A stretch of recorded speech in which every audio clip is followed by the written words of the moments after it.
Student, তোমরা যারা ক্যালকাটা ইউনিভার্সিটির আন্ডারে 6 সেমিস্টারের ছাত্রছাত্রী আছো এবং তোমাদের এডুকেশন অর্থাৎ শিক্ষাবিজ্ঞান সাবজেক্টে অনার্স আছে, তোমাদের জন্য আজকের ক্লাসটা খুবই গুরুত্বপূর্ণ। আজকের ক্লাসে তোমাদের 6 সেমিস্টার এডুকেশন অর্থাৎ শিক্ষাবিজ্ঞান অনার্সের যে 3টি পেপার পড়তে হবে, এই 3টি পেপারের সিলেবাস অর্থাৎ ডিএসসিসি 13, 14 এবং 15 3টি পেপারের সিলেবাস নিয়ে আলোচনা করব। এছাড়া প্রথম যে পেপারটি আছে ডিএসসিসি 13 পেপারটির নাম হচ্ছে অ্যাসপেক্ট অফ টিচিং। এই পেপারে 100% কমনযোগ্য সাজেশন নিয়ে আলোচনা করব। তাহলে তোমরা সম্পূর্ণ ক্লাসটা দেখে নাও। তোমাদের 3টি পেপারের সিলেবাস এবং প্রথম পেপারের 100% কমনযোগ্য সাজেশন দেখো, আমি স্ক্রিন রেকর্ডের মাধ্যমে আলোচনা করছি। প্রথমে তোমরা সিলেবাসটা বুঝে নাও। তোমাদের 6 সেমিস্টার এডুকেশন অনার্সের 3টি ডিএসসিসি পেপার পড়তে হবে। অনার্সের 3টি পেপার 13, 14 এবং 15। প্রথম পেপার 13 যেটা আছে অ্যাসপেক্ট অফ টিচিং। এখানে ইউনিট 1-এর সিলেবাস প্রথমে দেখো, শিক্ষণের ধারণা ও প্রকৃতি। তারপরে হচ্ছে শিক্ষণকে প্রভাবিতকারী বৈশিষ্ট্যসমূহ, বৈশিষ্ট্যপূর্ণ উপাদানসমূহ। নেক্সট হচ্ছে শিক্ষণ ও প্রশিক্ষণের মধ্যে পার্থক্য। নেক্সট হচ্ছে শিক্ষণের পর্যায়সমূহ, যেখানে প্রাক সক্রিয়, অন্তর্বর্তী সক্রিয় এবং উত্তর সক্রিয়। নেক্সট 2 নম্বর ইউনিট থেকে যে সিলেবাস তোমাদের পড়তে হচ্ছে অনুরূপ শিক্ষণ এবং অনুরূপ পাঠ, তারপর অনুকরণমূলক শিক্ষণ, সমন্বিত শিক্ষণ। নেক্সট হচ্ছে শিক্ষণ দক্ষতার বিকাশ, সেখানে পাঠ উপস্থাপন, প্রশ্নকরণ, শিক্ষা সহায়ক উপকরণের ব্যবহার, দৃষ্টান্ত স্থাপন, এইগুলো। নেক্সট 3 নম্বর যে ইউনিট আছে তোমাদের, 3 নম্বর ইউনিটে শিক্ষণ নকশার ধারণা ও পরিধি, তারপরে শিক্ষণ নকশার গুরুত্ব। নেক্সট হচ্ছে দেখো শিক্ষণ নকশার ধাপসমূহ। নেক্সট হচ্ছে উত্তম শিক্ষণ নকশা ও গুণাবলী। তারপরে তোমাদের 14 paper DSCC 14 paper measurement in education. এই পেপারের সিলেবাস কি আছে দেখো।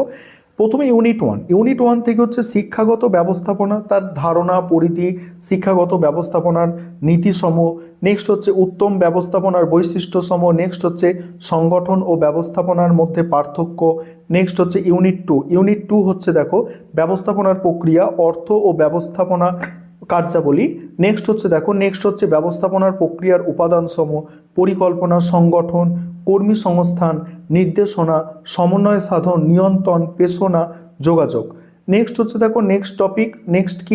হচ্ছে শিক্ষা ব্যবস্থাপনার প্রক্রিয়ার গুরুত্ব। 3 নম্বর ইউনিট দেখো নেতৃত্ব এর অর্থ পরিধি, নেতৃত্বের ধারণা, তারপর হচ্ছে নেতৃত্বের তত্ত্বসমূহ, বৈশিষ্ট্য ও আচরণগত তত্ত্ব। তারপরেই তোমাদের যেটা 15 পেপার আছে, সেখানে measurement and evaluation in education 2। সেখানে দেখো ইউনিট 1-এ আছে দেখো হাতিয়ার ও কৌশলের ধারণা। ঠিক আছে, মানে টুলস মানে এখানে হাতিয়ার বলতে পারো, হাতিয়ার ও কৌশলের ধারণা।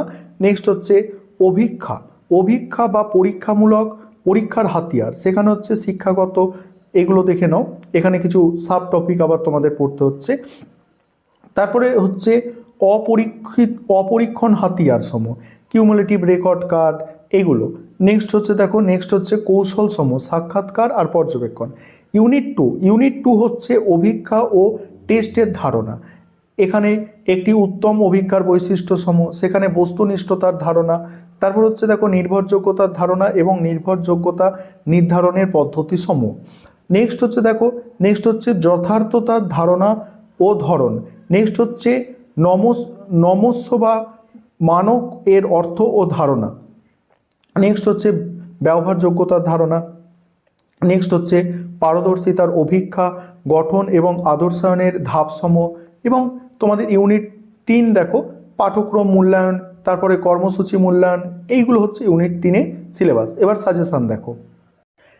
এবারে তোমাদের অনার্সের প্রথম যে পেপারটি আছে DSCC 13 paper aspect of teaching, এই পেপারের 100% কমনযোগ্য সাজেশন বুঝে নাও। প্রথমে তোমাদের ইউনিট 1 থেকে 10 নম্বরের প্রশ্ন তৈরি করবে। প্রথম প্রশ্ন, শিক্ষণের সংজ্ঞা, শিক্ষণের প্রকৃতি, বৈশিষ্ট্যগুলি বিস্তারিত আলোচনা করো। দ্বিতীয় প্রশ্ন হচ্ছে শিক্ষণের পর্যায়গুলি কি কি, শিক্ষণের প্রাক সক্রিয় পর্যায় এবং অন্ত সক্রিয় পর্যায় সম্পর্কে বিস্তারিত আলোচনা করো। তারপর হচ্ছে শিক্ষণ ও প্রশিক্ষণের মধ্যে সম্পর্ক এবং পার্থক্যগুলি ছক সহ আলোচনা করো। এই তিনটি এখানে মোস্ট ইম্পর্টেন্ট। তারপর এখানে একটা এক্সট্রা প্রশ্ন দেওয়া আছে, শিক্ষণ একটি কলা না বিজ্ঞান, আপনার উত্তরের সপক্ষে যুক্তি দাও। এবার 5 নম্বরের প্রশ্ন কি আছে? 5 নম্বরের প্রথম প্রশ্ন হচ্ছে শিক্ষণকে প্রভাবিত করার প্রধান উপাদানগুলি সংক্ষেপে আলোচনা করো। দ্বিতীয় আছে শিক্ষণের উত্তম সক্রিয় পর্যায়ে এর কার্যাবলী সম্পর্কে টিকা লেখো। নেক্সট হচ্ছে শিক্ষণ ও প্রশিক্ষণের মধ্যে পার্থক্য লেখো। এই তিনটি প্রশ্ন এখানে মোস্ট ইম্পর্টেন্ট। তারপর হচ্ছে শিক্ষণের সংজ্ঞা দাও এবং এর পরিধি সংক্ষেপে লেখো। তারপরে হচ্ছে শিক্ষণ আচরণের কাজগুলি কি কি, এখানে স্বাধীন, অধীন এবং মধ্যস্থ চরণের ধারণা। ইউনিট টু দেখো, ইউনিট 2-এ 10 নম্বরের প্রশ্ন। প্রথম প্রশ্ন হচ্ছে অনুশিক্ষণ বা মাইক্রো টিচিং কাকে বলে? অনুশিক্ষণের চক্রটি চিত্রসহ বর্ণনা করো, এর সুবিধা অসুবিধাগুলি আলোচনা করো। তারপরে হচ্ছে অনুশিক্ষণ বা সিমুলেটিং টিচিং বলতে কি বোঝো? শিক্ষণে এর বৈশিষ্ট্য এবং গুরুত্ব আলোচনা করো। তারপর হচ্ছে শিখন দক্ষতা বলতে কি বোঝো? পাঠ উপস্থাপন দক্ষতা এবং প্রশ্নকরণ দক্ষতা এর উপাদানগুলি বা আচরণগুলি সম্পর্কে বিস্তারিত আলোচনা করো। তারপরে সমন্বিত শিক্ষণ বলতে কি বোঝো? এর বৈশিষ্ট্য এবং উপযোগিতা আলোচনা করো। 5 নম্বরের প্রশ্ন অনুশিক্ষণ এবং প্রচলিত শিক্ষণের মধ্যে পার্থক্য। নেক্সট, একটি দক্ষ প্রশ্নকরণের বৈশিষ্ট্যগুলি কি কি, অথবা প্রশ্নকরণ দক্ষতার উপাদানগুলি লেখো। নেক্সট হচ্ছে দৃষ্টান্ত বা উদাহরণসহ ব্যাখ্যা করার ক্ষমতা সম্পর্কে আলোচনা করো। নেক্সট হচ্ছে শিক্ষণ প্রদীপন ব্যবহারের দক্ষতা সম্পর্কে টিকা। নেক্সট হচ্ছে অনুশিক্ষণ বা মাইক্রো টিচিংয়ের বৈশিষ্ট্যগুলি কি কি। নেক্সট হচ্ছে প্রবলক বা রিনফোর্সমেন্ট দক্ষতা এর প্রকারভেদ ও উপাদানগুলি লেখো। নেক্সট হচ্ছে মাইক্রো লেন বা অনুরূপ পাঠ এবং মাইক্রো লেন্স এর পার্থক্য কী। এবারে 3 নম্বর ইউনিটে দেখো, প্রথমেই 10 নম্বরের প্রশ্ন পাবে, শিক্ষণ নকশা তৈরির ধাপগুলি বা পর্যায়গুলি বিস্তারিতভাবে আলোচনা করো।